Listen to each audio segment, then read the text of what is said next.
ওমা কি করছো আজকে? স্টান টান করে একদম রেডি হয়ে এই যে ঠাকুরের ফুল তুলছি। কাঞ্চন ফুল? হ্যাঁ, ঠাকুরের এখন পালি চলছে না আমাদের। হ্যাঁ, হ্যাঁ, ওই জন্য ফুল তুলছো? হ্যাঁ গো, অনেকগুলোই ফুল ফুটেছে তো। অনেক ফুল ফুটেছে। চলো দেখাবো চলো। কি কি ঠাকুরদের তরকারি বানাচ্ছি। বানানো হয়ে গেছে তরকারি। চলো দেখাও কি কি আজকে তাহলে ঠাকুরের জন্য হচ্ছে। চলো।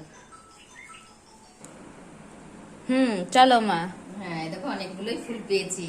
ওই মাসি অনেক ফুল তুলে রেখেছে ঠাকুর বাড়িতে। এগুলো হবে। এগুলো আমাদের বাড়ি থেকেই। হ্যাঁ, বাড়িতে পেলাম। আচ্ছা, কি কি রান্না হচ্ছে? এই দেখো আজকে ঠাকুরদের ফুলকপি আলুর দম হবে।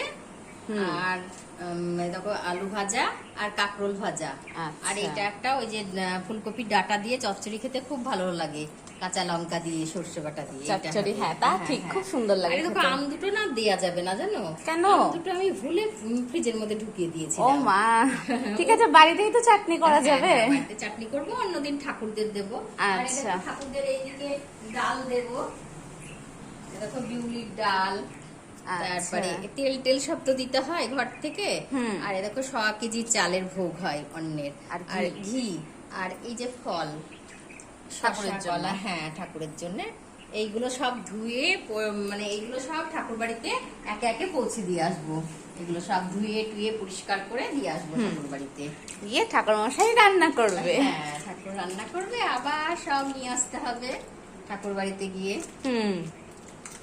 ঠিক আছে, ব্যাস। তুমি তাহলে খেয়ে নাও। ঠিক আছে, চলো তুমিও এগুলো করে খেয়ে নেবে। হ্যাঁ হ্যাঁ, যাবো। আমি আগে ঠাকুরদের সব দিয়ে দিই, তারপরে খাবো। তুমি খেয়ে নাও বাজার। আচ্ছা, ঠিক আছে। ঠিক আছে।